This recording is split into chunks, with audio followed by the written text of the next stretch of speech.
Good afternoon, everybody. Thank you for joining us today for today's webinar. We are going to get started momentarily. I'm going to give everybody about 2 more minutes or so to get logged in and situated and a drink ready, and we'll get started momentarily. So be patient. We'll kick things off very shortly.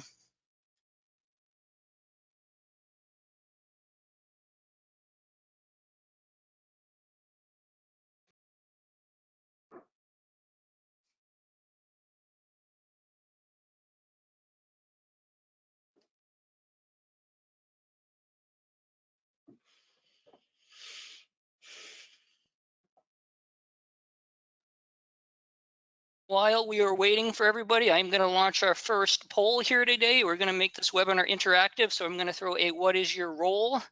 poll up on the screen here for you guys to answer.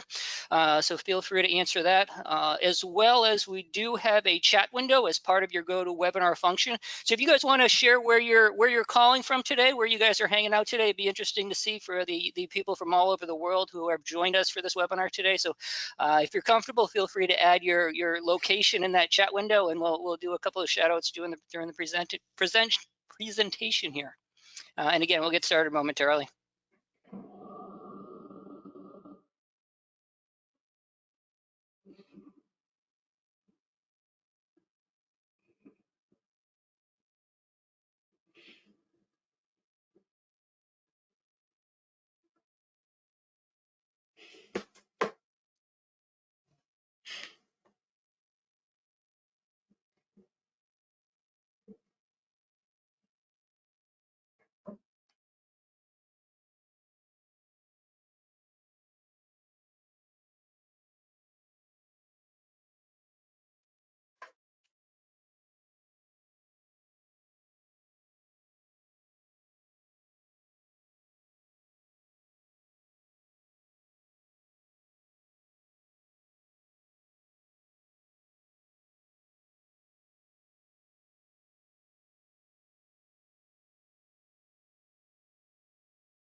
Hello, everybody. I saw a lot of people from the Northeast, where it is cold, wet, and rainy up here. I'm in New Hampshire, coming to you live from the CoderZ home headquarters.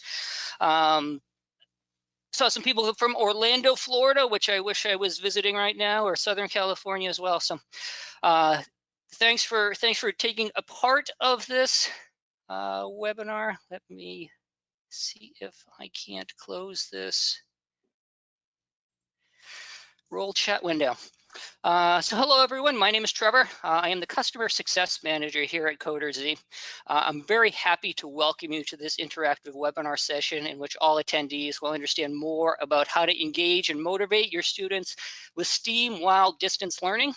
Let me tell you a little bit about our guest today. Christa Fairman is a level 1 Google certified educator. She's a coding enthusiast and a reflective teacher. She shares her passion for coding and learning with her 8th grade students as the CTE teacher at Powhatan Middle School in Virginia. She teaches digital business solutions and developed the 8th grade Intro to Game Design and Robotics curriculum. Christa has participated in the Cyber Robotics and Coding competition. Since our inception in 2017, her students earned a 2nd place trophy in the 2018 Virginia State Championships, as well as earned the title of South Atlantic Champions in the fall 2019 competition. So way to go, congratulations for that. For those of you who are not familiar with CoderZ, CRCC, or Intelitech, let me tell you a little bit more about us before I hand this over to Christa. Intelitech has been a pioneer of robotics in education for more than 30 years. We originally started in 1982 timeframe. Our cyber robotics platform, CoderZ, is an online learning environment that allows students worldwide to program 3D virtual robots, both in the classroom and in CRCC, which is a cyber robotics coding competition. CoderZ makes STEM learning with robotics accessible for everyone, affordable, engaging, and enjoyable for all. To get more information about CoderZ or the Cyber Robotics Coding Competition, feel free to visit gocoderz.com, GOCODERZ.com, or follow CoderZ on our Facebook or Twitter or any other social media accounts. A couple technicalities before I hand it over to you, Christa. You can add any questions in this questions chat box where you guys entered where you're from. I see you guys have figured that out. So any questions that you guys come along the way, you can throw those in that chat box. We will answer those or do our best to answer those at the end of the session. So keep those questions coming. So I will end my welcome and turn this presentation over to you, Christa. The audience is all yours. Thank you, Trevor. And I have to tell you, meeting you that first year and being able to bring on the game design has been awesome.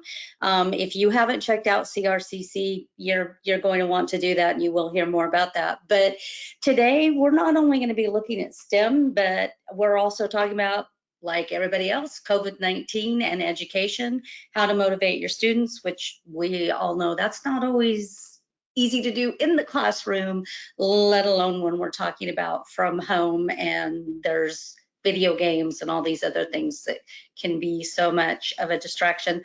First of all, I want to thank Trevor and the team for a wonderful introduction. I want to be me. I want to be that person. It's like, it sounds like I do an awful lot. It's interesting though, because when I heard him say level 1 Google educator, up until a few weeks ago, I was a level 1 and level 2, but just like everybody else with COVID-19, I have literally been so busy that I have not been able to do my level 2 recertification. So it's like, you know, we roll with it. So I am a reflective teacher and a coding enthusiast. I know enough about coding to be dangerous, which makes it really interesting and fun for my kids. So I think that's one of the reasons why they like doing it with me. I've been in education for 30 years. 27 of those years were in Arizona. In fact, that's where I actually got my start in education. 12 of those, I was an integrated technology specialist, and for people in Virginia, that's an ITRT, and there's all kinds of names, but basically, you're integrating technology into the classroom, you're helping other teachers do it, you're helping students, and you it's a really fun job to have because you get to go in and help people do all kinds of cool things. The I-Team kids, there's two things in my educational career that I'm extremely proud of. I-Team Kids is one of them. You are actually going to get this slide deck, and so you're going to be able to have all of the links. But the I-Team Kids is a program in which the students actually, I was given the freedom to come up with something that was going to help support the one-to-one initiative for 17 schools for District 1 in Yuma, Arizona. And this is what we came up with. We came up with the I-Team Kids because it was, like I said, one-to-one iPads. You had to have that lowercase I in there. And then the next step was not only to support the students and the teachers, but then do PD. That program is still running today. And the kids are still doing professional development, 3rd grade through 8th grade. And I'm just really proud of that because it means that I did something right when I created a program that I've been gone for 3 years and they've never messed me. And that's exactly what I wanted to have happen. I retired from Arizona and I moved to Virginia 3 years ago because I wanted to be closer to grandbabies. In year 1, I got this random email from CRCC. And that's where I learned about CoderZ. And that first year, I was not teaching a robotics class. It was just my digital business solutions. At that time, it was DMWT, digital media and web design, or web technologies. Some people referred very levelly to that as dimwit. I was like, okay, so I can live with that. But we went that year and we actually managed to do 7th, even though I was not doing coding. So I was proud of my kids. Year 2, the school was excited about what we did. So once again, I was blessed to be in a division that I came to them and said, I would really like to teach this in 8th grade. Can we do this? Sure. So let's find a way to do that. So we did. We went that year. And I'm not going to be good at this part. Oh, okay. Um, I enabled the poll. It's all set. Oh, it's all set? Okay, that's fine. Thank you. This is where I'm not going to be good. Sorry, guys, is the fact that we've got multiple things going on so they can warn me when something's coming up. So I'm not used to that. So you may see me kind of stutter a little bit. I apologize. But anyway, we came up with Intro to Game Design and Robotics, and that year we took second. And then last year we took first. The year we took second was just the state of Virginia and then a school out of Florida. Last year it was the South Atlantic region, and look at the leaderboard. There we go, Powhatan Middle School CoderZ Extraordinaire. And if you'll look at that, there is not a lot of point difference. These kids go in there and they are ready for action, and it is a lot of fun. I taught my kids a lot of coding. That leaderboard, the on the live position part is just part of it. The live competition is just part of it. There is a whole bunch of virtual that you do in the classroom or after school or whenever you're going to do it. And each kid has their own virtual robot that they're programming, so they don't have to wait to share and those types of things. And I have the leaderboard running, and we have a lot of fun with that. And so it's a great way to introduce the kids. And then from there, we go into Python and those types of things, just a few minor coding things that we get into. So, and then like I said, in the fall of 2019, we took first. I already gave that one away. So, and I think at this point, you said you had a poll? And we did the poll when you mentioned CRCC, so I popped it up around the same time frame. So it was about 50% yes, have heard of CRCC, 50% have not heard of CRCC. It was about 40-40. The other 20% were currently using CoderZ in the classroom. So we've got a lot of people that recognize the name. That's good. That's good. So it's a lot of fun, and it's all set on the back end. I will shut up and turn it back over to you. That's okay. Politely. Part of the fun. It's the part of the fun is seeing the realness. It's kind of like, hey, nothing is perfect. So in this webinar, you are going to get for tips for working with parents during online learning. And this was not at the top of the list, and I get that, but you're very quickly going to find out why it got moved there. I hope the information and the experiences that I share with you are as valuable to you as they've been to me in hindsight. Strategies to motivate students to continue learning during COVID-19. There's a lot going on in people's lives, and we're going to talk about that. And then practical ways to educate and teach students remotely, because we've been doing this long enough now. I'm sure you guys have all figured out, just like I have, it's not the same and it's not easier. And a number of useful tools to engage students with STEM. And then there's going to be a bonus at the end that's take care of you message, because we all need that right now. So a few weeks ago, several weeks ago, we all were all of a sudden introduced to this thing called social distancing, which very quickly turned into distance learning. And it was kind of like one of those things where it was like, say what? We didn't sign up to be online teachers.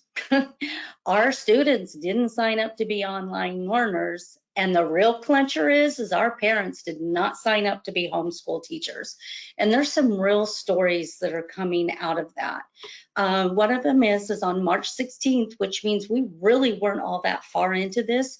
We had this little 8-year-old boy, this little adorable boy, and I can just see him sitting there at the table, writing in his journal. And he says, "It is not going good. My mom's getting stressed out. My mom is really getting confused. We took a break so my mom can figure this stuff out. And I'm telling you, it is not going good." I can just hear this little voice, and I can just see him writing this, and I can feel and see the frustration and the concern for the parent about what have I got into and how am I going to get through this. And then just a few weeks later, on the 25th, out of Associated Press, you had this headline that said, "I just can't do this." And it was followed by "Harried parents forgo homeschool." So we have parents that are giving up. So it doesn't matter how much we motivate kids or how much we try to do, if we can't keep our parents going as well, then we're really fighting an uphill battle more than what we already are. So it really is a matter of the fact that we do have to be concerned about our parents as well. They were not trained teachers. And their students, as we all know, don't readily share information.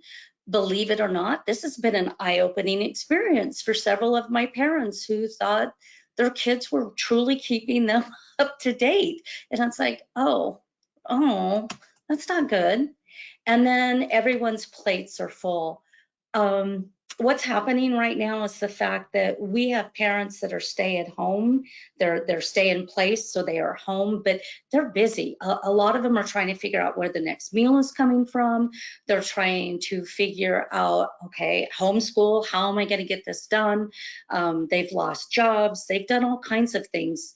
Then you also have siblings that are taking care of other siblings because the parents are essential workers. And I'm sorry, I think everybody's an essential worker, but that's another whole topic. And so they're doing things and they're taking care of siblings, and they're also confused by homeschool and those types of things. So, and then teachers. I don't know about you guys, but I'm working way more hours than I was when I was in the classroom. And I was one of those teachers that was there at 6:45 in the morning and would leave about 5 o'clock, between 5 and 6 o'clock in the evening. And I can tell you, I'm working more hours than that by the time I communicate with students, grade, give feedback, communicate with parents. So we're all feeling this, and I know that. So now that we've all stated that, and it's the obvious, where do we go from here? So some of the things that we're going to talk about in this is teamwork in our session. We're going to talk about orchestrated communication, which I will tell you, I don't even think that's a thing. I made it up, and you'll see where that came from and why I think it should be a thing. And then structured lesson delivery. And that's basically the fact that if you're, particularly as a single teacher, if you can do things the same way every time, that's helpful. But also if schools can set up their online folders and their structure and their organization and their tools the same way, it really helps parents. And we'll be talking about that a little bit more too. And then also timely responses. And I think this is probably one of those reasons why I'm working so many more hours, is the fact that when I have students reach out to me, I try to get back to them within the same 12 hours, if not at least the 24. Same thing with parents. And the other thing that happens is a lot of times when you get back to somebody, it starts this thread and it starts this conversation. And so there's more questions to be answered and those types of things. But it's all of those things coming together that keeps the parents feeling supported. It keeps the kids feeling supported. And in the long run, what I'm finding out for me is as it gets rolling and the synergy gets to going, it takes less and less time each day. So teamwork, we're going to talk a little bit about the teamwork first because, and it's really important, but I don't think everybody really thinks about it in the way that I'm going to present it. So what happens is the fact, like any team, whether you're talking about professional, you're talking sports, you're talking an academic team, you've always got your leader, your main one that gets supporting everything and putting out the information. And in this case, it's going to be our divisions or our districts. And then what happens is it filters down to the schools. And if you'll notice, my circle kind of edges a little bit to the left. And that's because as information disseminates, as procedures go and those types of things, what happens is people start kind of falling out of that a little bit if you're not being super, super careful and driven and specific with the way that you are doing things. So then you have your teachers.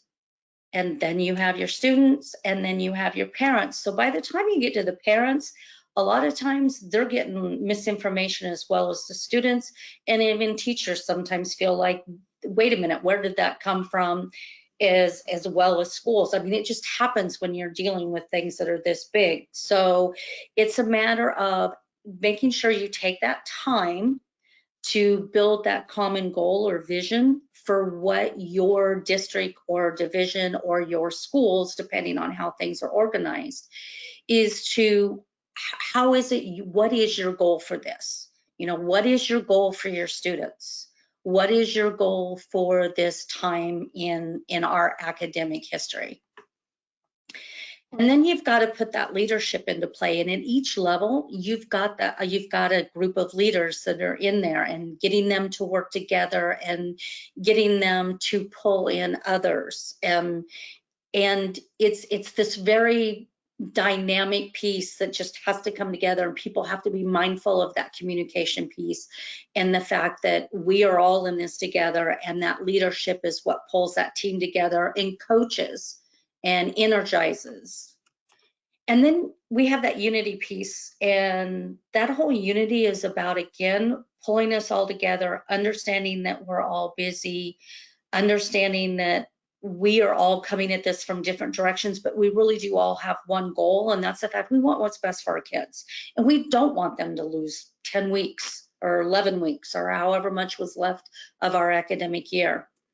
And it's really interesting because as I was going over this with somebody, and I brought up inclusion, and they kind of looked at me and they said, what's the difference between the inclusion and the unity? And I said, well, unity, yes, we're all in it together, but we're unified in what it is that we're standing for and what it is we're trying to do. And the inclusion just means we're making sure to try to not leave anybody out. So what's going to happen is the fact we're trying to bring all of those circles over and making sure that they're all staying inside and that nobody is getting dropped out of the information loop, out of the support loop, and those types of things. So then we're going to go into orchestrated communication. And this was probably one of my favorite pieces to work on, because as you guys can all tell, I like communicating. So the important division district announcements need to come from them. And so what we're looking at here is when I talk about in orchestrated, it's like, where does what need to come from? Because what's happening in this very busy time is there is a lot of communication going on. And when it's not organized, parents, students, teachers, we all start to feel extremely overwhelmed. And when our students get overwhelmed, they get shut down, so we're not going to be able to motivate them. So then the second thing is the daily announcements. Those normally should come from the school level. So you've got the important stuff coming from your division, you've got your daily stuff coming from your school, and then you may have a weekly announcement coming from your teacher.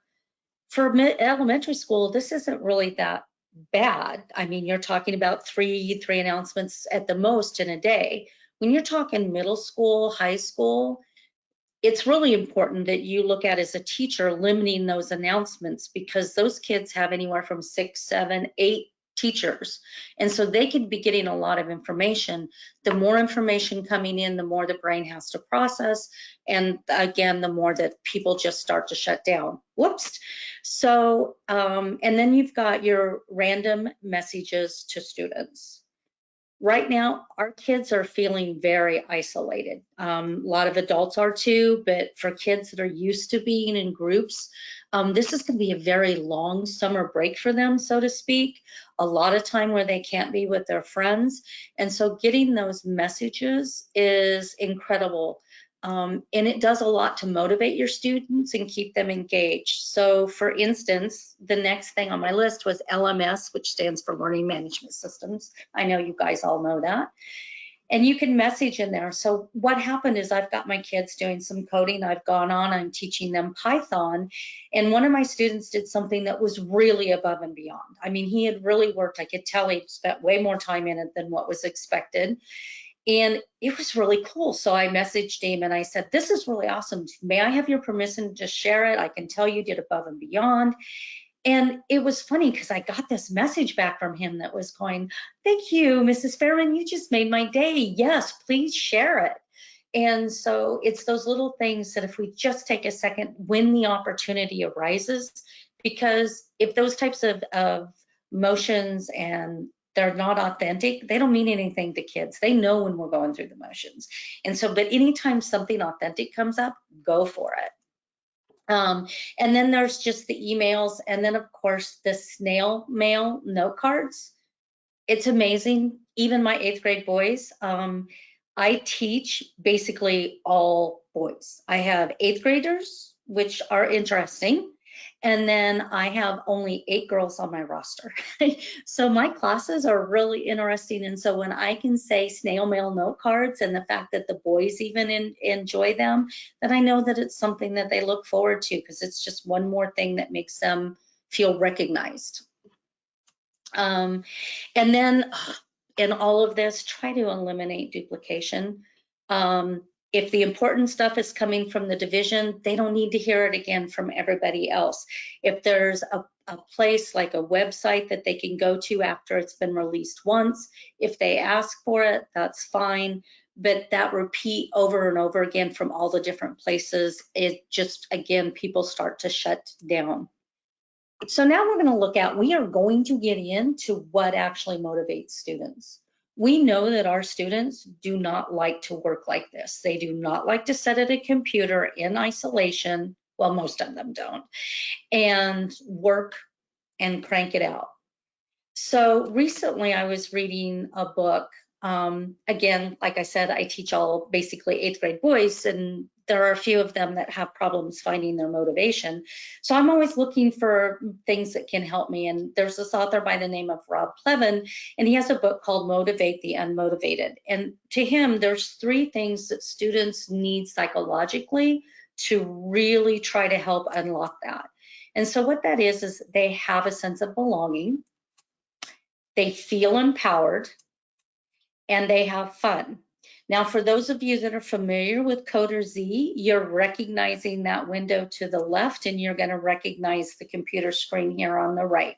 Yes, this is my kids in the classroom when they were using the CoderZ, and it helps with communication, it helps with teamwork, and it does a variety of things with problem solving, decomposition, so they're breaking things down, and they're having to do that in teams because I don't let them work in isolation. The competitiveness is good, but at the same time, there's certain boundaries that I set about you will work together as a team. So how do we do that from where we're doing that in the classroom, in our groups, and now all of a sudden they're at home and we're trying to keep that synergy going? How's that even possible? How do we make that happen? So there's some strategies during this COVID-19 period. Engage is no different than as far as the concept of doing it in the classroom and doing it at home. There are discussions, if you've got learning management systems, if you don't, there's a lot of free tools out there. We're going to be talking about those in a minute, but you've got to find a way to engage those kids, and they can be somewhat low tech. If they don't, it doesn't have to be video. It doesn't take a lot of data to be able to type in a message and those types of things, which is one of the things that I've had to work on. For me, is high data is not something a lot of my kids have. They don't have a lot of bandwidth, and they don't have a lot of data, big data packages. And one of the ways that we can engage them is, besides, doing, the discussions and those types of things, is to comfortably challenge them. Now, this is where it gets really tricky with the online part of it. Because in the classroom, we're there to support them a lot more. When we're doing this from home, we really have to work hard to make sure that that challenge is more at a comfortable level, so that they, again, don't shut down, which is a common thread. You've heard me say it several times. But they need to really have different levels that they can go out. So I try to give my kids, okay, here's the basic assignment, but then here's the way that you can up it if you want to. And what I love are those kids that up it, like the one that upped it even further than I thought. Virtual meeting rooms, man, I cannot tell you what this has done with engaging my kiddos. And I think one of them that I use is whereby.com. This is for students that are 16 and older. I have a lot of my parents that have given me okay to use it because it's totally private. It is my private virtual office. I am online from 10 o'clock until 2 p.m. every day.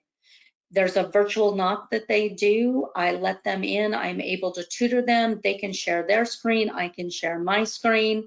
And it's amazing some of the kids that I've been able to get re-engaged by just being able to have that virtual face-to-face. For those that you are worried about making sure that you've got those younger kids, Zoom has a Zoom for Education, and it has security settings and things that are there and easy to set. One of the nice things is the fact when you get kids together and you're a teacher and you're trying to instruct, and you can get kids setting chat messages and whatever else that may or may not be appropriate in the background. And so what happens is Zoom actually allows you to lock that chat feature out, and they can't do that. Zoom for Education is free right now, just like so many other things, sources that are out there. And if you haven't checked that out and you are looking for a way to be able to deliver some online instructions to your kiddos, and you're wanting to make sure that it's secure, check into Zoom for Education. And then my folks here did what was known as a distance learning coach. The division, like for me, I'm at the middle school. So what they have done is our administrators got together, and let me tell you, our administrators are fabulous, and they're working a lot, and everybody, again, that vision there about what do we want for kids and how do we want kids to come through this and how can we do the best for them. What the distance learning coach is the fact that they took the student population and they divided it by however many. And so like for me, I got 15 students, but they are 15 students that I had in the classroom. May not have been the same class, but they're 15 kids I had in the classroom. And I am their distance learning coach, not only for them, but for their parents. And so what happens is the fact that every week I will reach out to those 15 kids with just some type of a message. I'm going into our student information system and I'm checking to see, are they staying engaged? Are they turning in some work? And I will contact them and I will contact parents.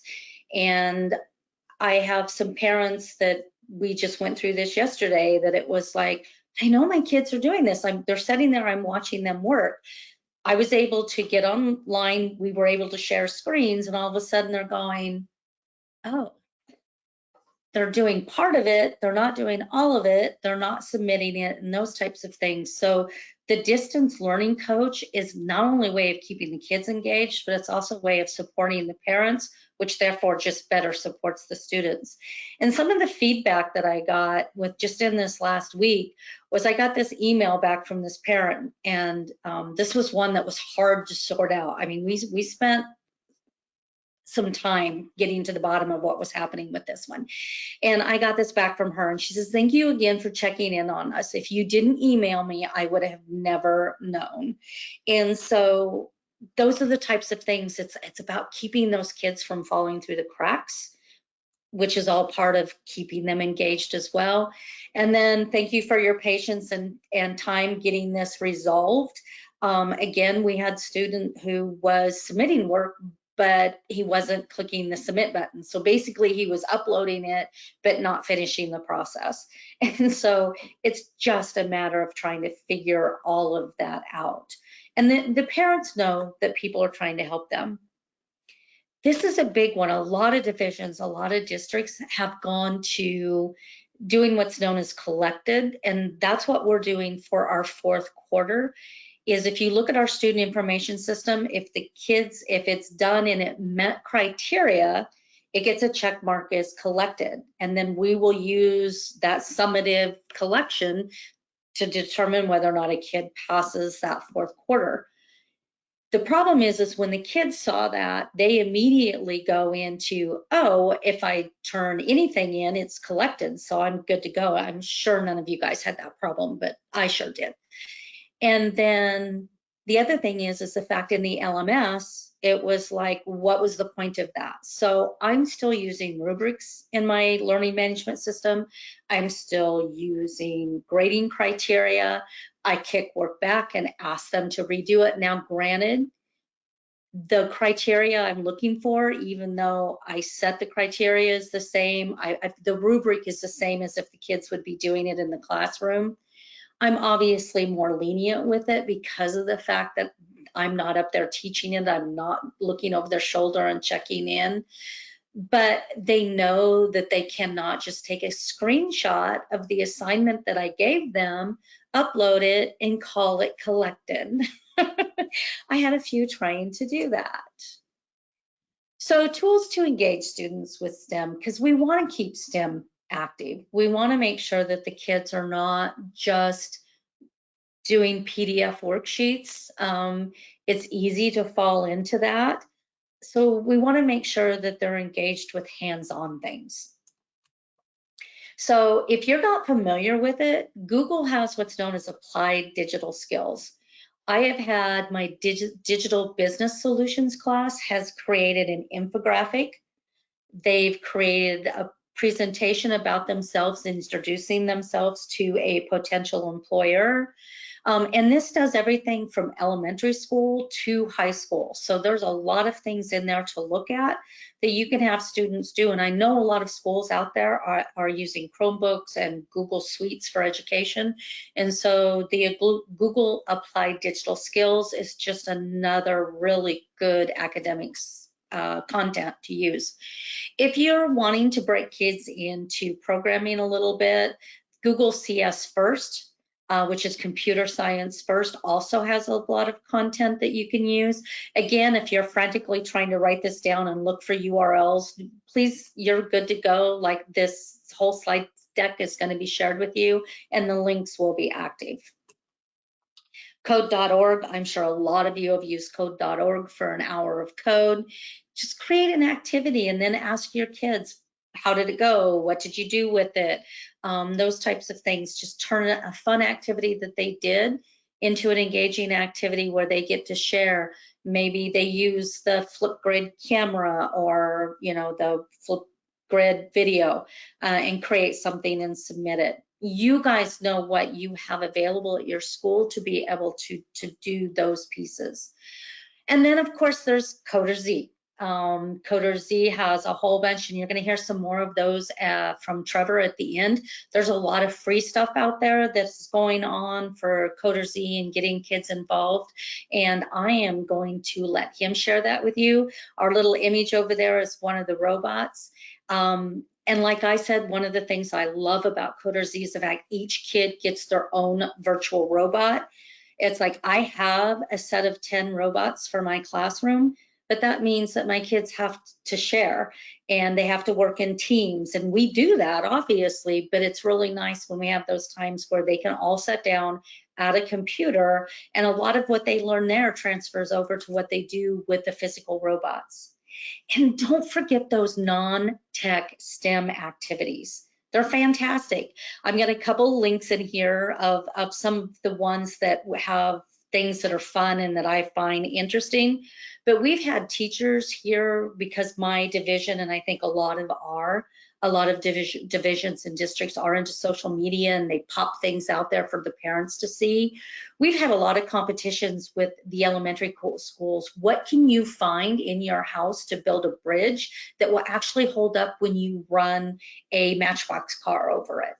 And those types of things. And then they will take pictures of them and they send them to the principals, and the principals put them out on digital media and those types of things. And the kids have a lot of fun with it, particularly when they say, you know, a parent shows them and goes, look, yours made it out there. That's cool. So don't forget about those non-digital, those non-tech STEM activities. They're out there everywhere. And then the practical ways to educate and teach students remotely. I don't know if practical and COVID-19 actually even go together, but there are some great tools to help you. Again, we have a lot of Google users out there. So the Google Classroom, I do want to make sure, being a Google certified trainer, which by the way, I've let that certification go too because of time. But Google Classroom is not a learning management system, but it's a great way to assign content. It does allow you to grade it. It does allow you to feed it back or get feedback on it. It just doesn't have all of the things as a learning management system, but it is a great place to start. It's a great way to organize what's being given to your kids, how it's being given to them, where they go to find it. And if you don't have anything else at your fingertips and you have this, I highly recommend it. Seesaw. This is really good with those younger kids. It's kind of like a learning management, but it's really cut down, and you can put the activities in there for the kids. You can see it, help them with it, and those types of things. And again, a lot of these have free, full services going right now to help education with what we're doing right now. And then you have the more traditional learning management systems like Edmodo. They have a free version. They also have a paid version. I believe they're also doing their paid version right now at either a reduced cost. But it has discussion boards in there. It allows you to do content. They have a lot of apps that you can assign. When I say apps, like they've got, sorry, I just went blank. But like there's word creation, and there's discussion, and there's other things that you can do. There's some math and those types of things that are apps that are built right into it that you can link to. And then of course, Schoology, people, I think that when they know one, they know the other one. Like everything else, each has its own flavor, little of its own nuances. But those are ways, again, and if you adopt any of those, whether it's Google Classroom, Seesaw, Edmodo, Schoology, or whatever system you have, again, if you can structure, back to that mention of structure, every week, my folders are designed exactly the same way. And even to make it easier as a division, what we finally decided to do is, because when students would go from one class to another, it would still be a little bit different. So we create a master assignment, and in that master assignment, we link to everything else that they are going to need. Even if it's a different assignment that they're going to need to submit a different piece of work to, it's still there. I put it in a table. They know they work their way down through that table and they can find it. And all of those things, you're thinking, well, that's more classroom management. It's not student engagement, but it is. Because the more difficulty it is for the students to be able to find what it is that they need to do, to understand what it is that they need to do, the more that they check out. And so all of these things directly impact that student engagement piece. Most of you have your go-to tools, your favorite tools. You don't need me to help you to engage your students in that manner. It's more of this whole new environment that we're in, and how do we make this work with this distance and not seeing them every day.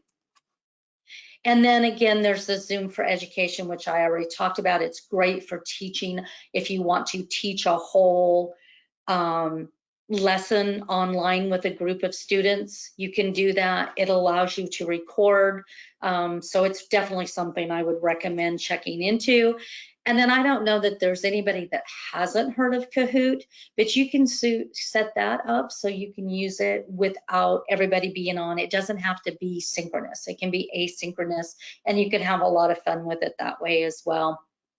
So we may not get exactly to where our kiddos are sitting and collaborating together, but if we can get them where they're doing some stuff online, and yes, I realize how scary that is, and my discussion boards, I have to spend a lot of time monitoring, but it doesn't take them long to figure out that Mrs. Fairman is monitoring them, and so I guess I need to be appropriate. My definition to my kiddos when I say appropriate is I say, that means if you wouldn't say it to your grandma or your grandpa, don't put it there. And finally, for taking care of yourself, be the captain of your ship. I've already told you I'm working way more hours than I ever did before. And I have a few friends that are on here, and I'm sure they're rolling their eyes and going, is that even possible? But yes, it is. But they would be proud of me if they knew that I actually am taking my own advice. I am being the captain of my ship. I am setting hours and boundaries. I go out every single morning and have coffee with my hubby before I get started. Well, actually, I get started and do that and come back. Determine your expectations. Yes, there are things that we are required to get done, but we can set those expectations as to when, how it fits into our schedule, and where it's most conducive. And we all need to do that right now. Focus on today. There's already talk about what does this mean for the fall? What does this mean for the summer? I don't have time for that. Right now, I need to think about this week, what my weekly deadlines are, and then I need to break it down into those daily task lists. And I need to stay focused, because if I don't, it's like, no, this is just way too overwhelming. And I know that I'm not the only one that's there.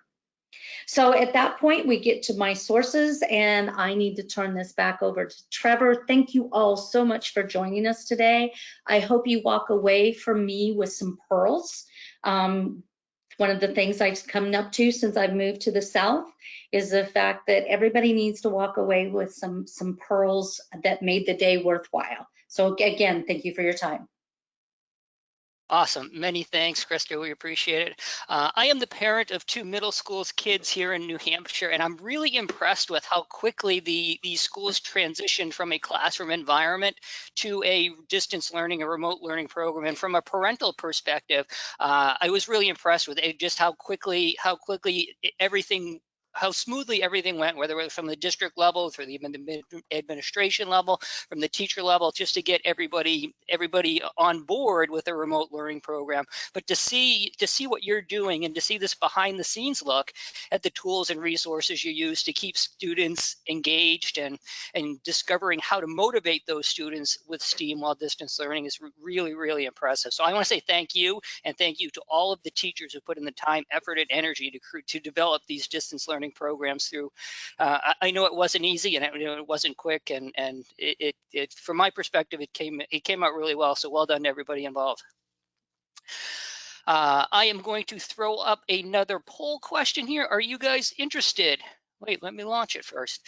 Are you guys interested in teaching coding and STEAM skills through virtual robotics? There was a lot of teachers that said that your role was a teacher here. So I want to ask if you are interested in learning more about STEAM skills through virtual robots. I'll leave this up for 30 to 45 seconds or so.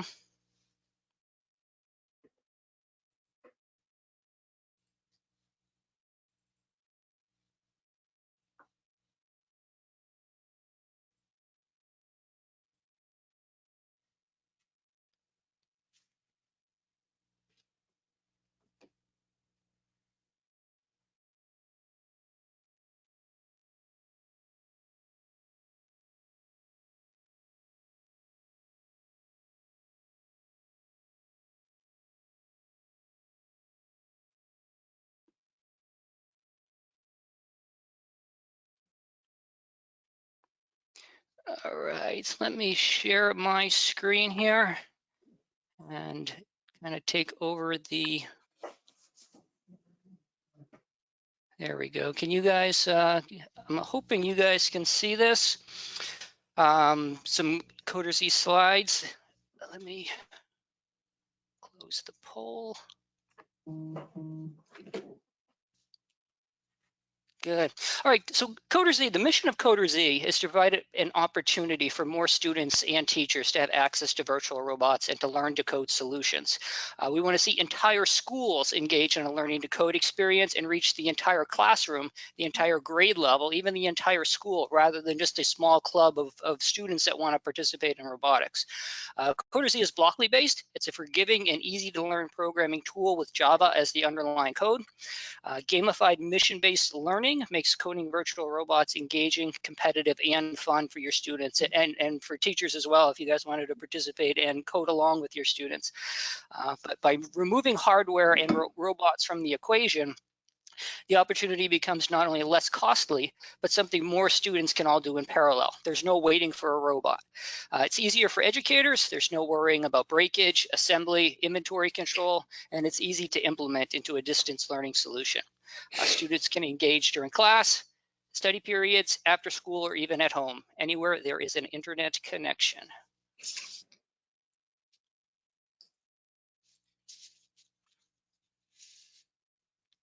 CoderZ, there are several curriculum packages available. We ranges from students ranging from grade level 2 to grade level 12. The CoderZ Adventure is our novice level program. It's great for fit for students in anywhere from students in grades 2 to grades 5. Next is Cyber Robotics 101. This is intended for a beginner level programmer, and it's great for students in grades 5 through 8.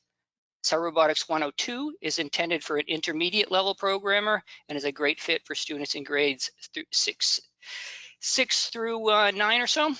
And Python Gym is a great fit for students in grades 9 through 12 enrolled in a text-based programming course. We also offer a coding robots curriculum, which is a 9-week course teaching the physics and theory and STEM principles behind robotics and intended for students in middle schools, grades 6 through 9 or so. And CRCC, the Cyber Robotics Coding Competition. This is a groundbreaking online robotics tournament that engages students in coding. Schools can compete and involve students through gaming and competition in STEM, coding and tech literacy. There's no previous experience necessary. Everyone can participate. CRCC is a cloud-based platform and can be accessed from any computer that you can use as simulation of virtual 3D robots that perform complex tasks and missions. CRCC has had an impact on 200,000 participants over the 3 years that it's been instated. We've been in 36 US states, and the map here on the bottom right is the locations we've hosted 14 different state or regional finals in. The most impressive statistic on this slide is almost half of the CRCC participants have identified as female. So way to go, impressive number there. So let me throw up another poll here. This is going to be my last poll for you guys. Are you interested or do you want to hear more about CRCC and or CoderZ? There we go.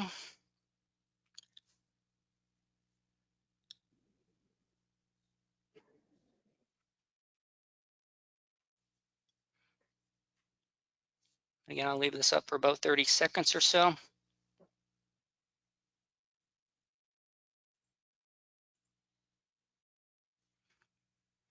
So if you guys are interested in learning more, Amazon Future Engineer is offering a free virtual robotics and coding course for any student or teacher affected by school closures due to COVID-19 in the US and a couple of other states or territories. So students and teachers in primary schools, middle schools, and high schools are all invited to program their own virtual robots through the CoderZ platform. Did I mention that this was available for free until the end of the school year? No cost to you, no cost to your school, no cost to your students, and no obligation at the end. So for more information or to enroll, you can go to our gocoderz.com website, get more information on that.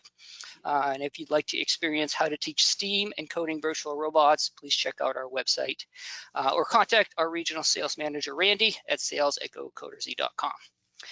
So let me get to your questions. We will throw these over to Christa. And hopefully I have answers.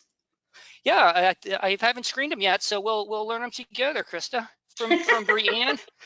What happens when multiple students come on to Werby.com at the same time? So is it a teacher student, or can you have multiple kids in the Werby classroom? Excellent question. So on the Whereby, what happens is the fact that they have to knock and you have to let them in. The free version, you can only have 4 people and you count as 1. And what I do is when they knock, I work with 1 student at a time because we are doing coding. Now, if it's my digital business solutions students, sometimes I will have multiple ones on at the same time because it's just, I know I can handle that. But for my coding ones, I'm normally doing like a 15, 20, sometimes even a half hour worth of tutoring. And so what happens is if I'm in the middle of something, when one of the students knocks, I will say, hold on just a second, I need to let somebody know. I'll answer and say, hey, I'm with a student. Can you get me back 15 minutes, 20 minutes, whatever I think it's going to be? And they do. Sometimes they actually figure it out while they're waiting. And so they'll come back just to say, hey, I don't need you anymore, or they'll Schoology message me and tell me they don't need me anymore. But it's very fluid and flexible that way. I also have it set up, my students know that if they've tried to get me and they can't get me, they can Schoology message me again, and I will set up an appointment for them. So far, the only time I've needed to set up appointments is when I needed to get a parent and a student on there to make sure that we were on the same sheet of music. And so, but otherwise, that's the way that I handle that. Good question. Excellent. Question from Tammy. How well does CoderZ work in a distance learning situation, and can kids figure it out themselves without being in the classroom or having any direct instruction? Depending on the kid, yes. In fact, a lot of them can. It's really interesting because almost every mission has got multiple solutions. So the kids will figure out, even though they're supposed to be using a repeat loop or something like that, sometimes they may not necessarily be getting the full amount of coding out of it. But they're still learning that whole thing about decomposition and breaking things down, of what is it I want it to do, how am I going to get it to do, and even if they take the long path of coding to get it there, there's still a lot of lessons learned that come out of that. So yes, they can definitely do this on their own. Excellent. Trevor, what do you You know, I had my own answer in my head, but your answer was perfect. I would rather hear it coming from you. I agree that it's definitely based on the student. You know, a lot of times when students get stuck or hit that wall, they don't have, or a lot of them haven't developed that troubleshooting ability to figure it out on their own, and their hands initially go up in the air and raise their hand and say, I can't figure it out. So for them to sit back and kind of learn that they need to figure it out, and their code doesn't work, and they have to analyze everything and kind of figure that out, is really an individual you know, thing that the students need to learn, and it's a real tough question to answer. But from a perspective of the CoderZ platform, we try to get them over those humps with the walkthroughs, with the guided tutorials, with all of the in-app messaging tools that we use, so they don't encounter too many of those. We do want them to think and to use their brains, but at the same time, we don't want them to get so frustrated that they're throwing their hands up in the air and saying, I can't answer this question, or I can't do this. See, you did have valuable information to offer. From Karen or Karine, which do you use, Zoom Meet or Google Meet? We use Zoom Meet because of the fact that that just was a division decision. And I have to be honest with you, I don't know why, since we're Google Apps for Education, or excuse me, a Google Suite for Education. I'm not sure why that was made that way. I think it has a lot to do with maybe the recording and the controls that they can put on it through elementary through high school. I really and truly don't know, but we do use the Zoom Education. I like it. I don't have anything bad to say about it. I like the fact that it's got the education. There's the update. There is a security piece that if you read that documentation and you make sure that you do, they cannot get, I don't know if you guys have heard the term Zoom bomb, but it's kind of like that photo bomb where people would try to get into your pictures. They were having some issues with that with Zoom, and so there's an update, and if you make sure you get the security decal, you'll see it, then you know for sure that you've got it locked down and other people can't just pop in. Perfect. Question is more of a technical question. I have to use Google Meet and I cannot run both a Meet and a CoderZ simulation at the same time. It slows the program down. Any suggestions? I've noticed that as well. CoderZ does use a lot of your computer RAM, and while you're doing that with a video chat tool or a Meet session, it's taking a lot of your internet bandwidth as well. So it really it sucks a lot of the computer resources. When I'm doing my demos, I like to pre-record them as much as possible.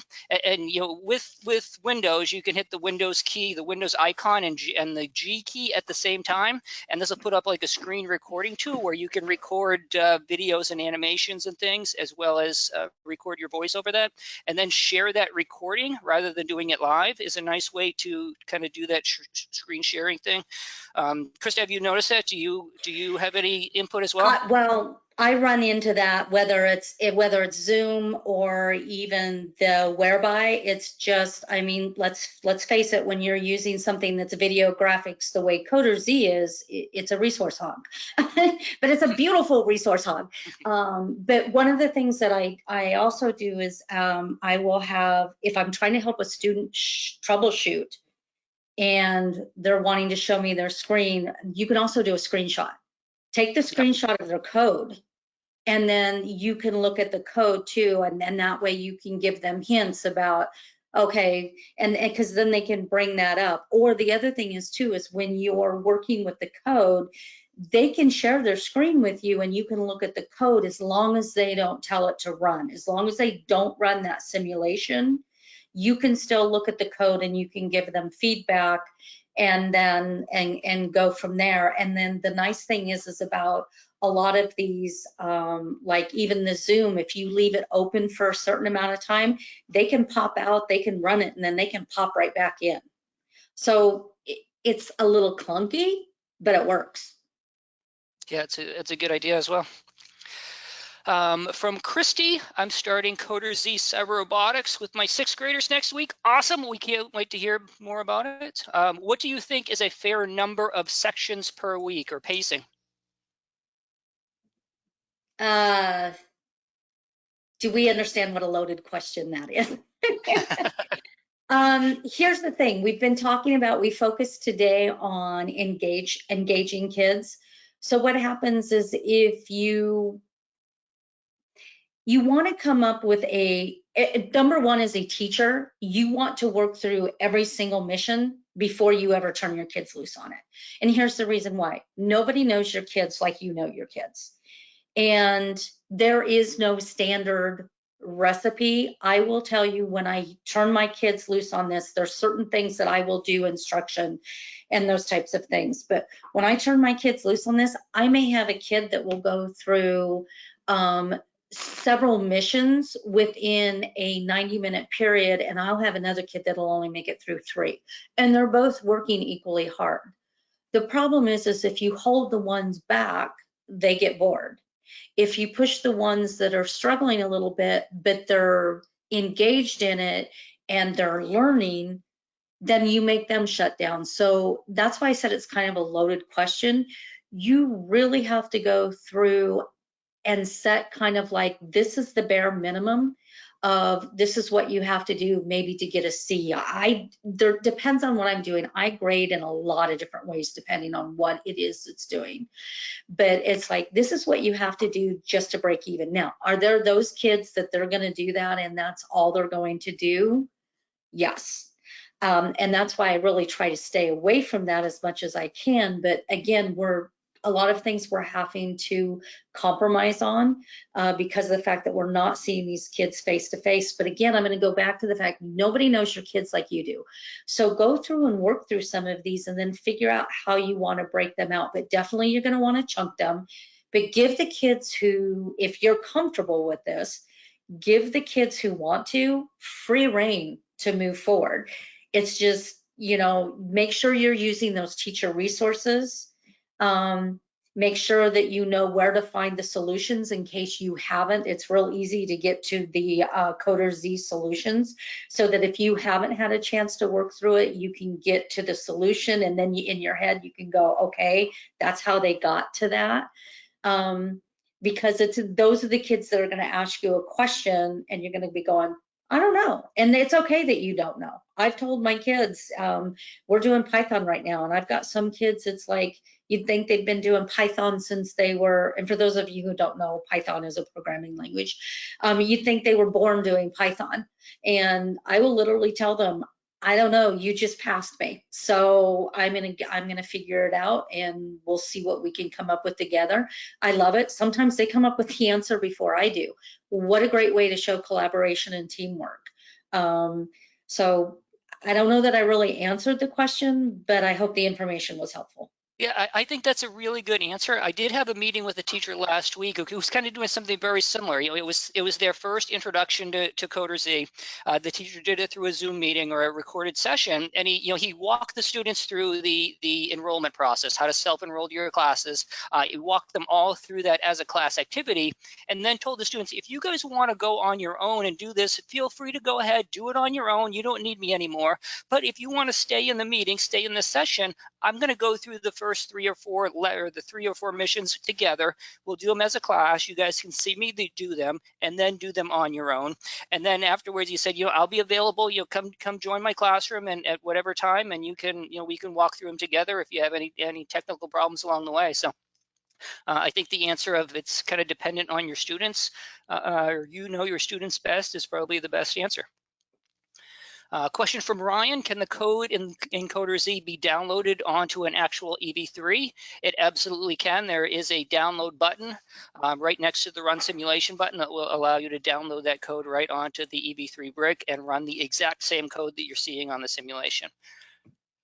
Can you design your own? And having that be a question, I want to point out too that and maybe you said that and I just missed it and I apologize, but the kids can actually see the JavaScript. There is a place where you can see the Java running, so they can actually see that code as well in the CoderZ environment.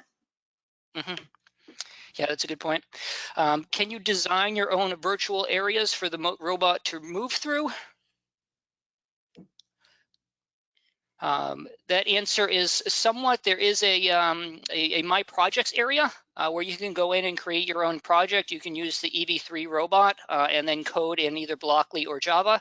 You can also select Ruby, which is a little bit more advanced robot, and code that in Blockly or a Python-based program. So you can create your own projects or do your own projects. It's great for a student that does get ahead and needs to do a little extra credit, or you use that for A, the student that does get ahead of the class, or B, for a student that needs extra credit. You can have them go in and kind of do those bonus virtual areas, if you will. Christa, are you using those? Well, I struggle with those because, and I wasn't going to ask you the clarifying question here, but since you asked, is the fact that what I want to do is I not only want to have them code and use the trail so that they draw something and they make a maze or whatever it is they're going to do. I've actually gone in and I've looked at, but I don't think I can do this. I actually want to design an environment for them to have to navigate. Can that be done? Am I just missing something? Currently, the goal of the My Projects area is for a teacher to be able to develop their own mission, their own projects, and then deploy that to the student accounts and share that with the students. That feature is not fully implemented at this point, but that's the kind of the goal and the desire of that My Projects area, is kind of make it an area where you can collaborate with your students, work together, share projects back and forth. Right. So no, so that's the reason why I haven't really gone with that yet, is because of the fact we really can't manipulate it. So we're doing some other things. Yep. A comment from Heidi. She wanted to say, thank you, Christa. I did get some pearls and quotes to use and think about. You are an amazing teacher. Oh, thank you. Let's see, and I'm going to go to the last one here from Elena. For those of us whose students participated in the spring CRCC challenge, what is the next step? We score 4 for both school and class events. Well done. Congratulations on scoring 4th. In regards to the spring 2020 CRCC, that did run virtually. We're just kind of wrapping that up by finishing up the qualifier stage. I think that ended a week ago, 2 weeks ago, something like that. And those leaderboards are posted. You for schools who participated in those, you should have links to those leaderboards. Our next step is an in-school finals that you guys can run a in-school finals at your school. It's something that you can schedule and run. It's very similar to what we do with a face-to-face in-person finals, but it's only available to your school. So you would set a 90-minute block, say on Tuesday morning from 10 to 11:30. We're going to schedule an in-school finals. All students would log in and compete and run. There's about 20 missions there the students can go through and do, and you can come up with a school champion.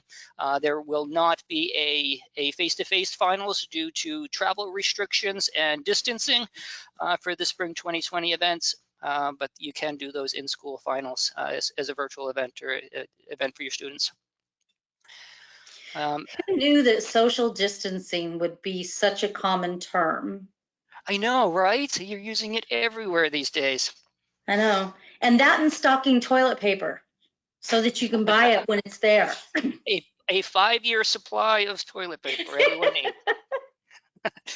So everyone, I want to thank everybody for being here. We'll be having another great STEM webinar in a few weeks, so please stay tuned to your emails and social networks for those. We'll be delighted to see you again and have you join a future upcoming session.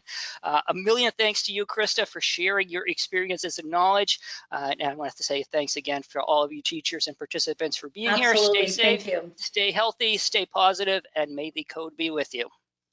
Bye.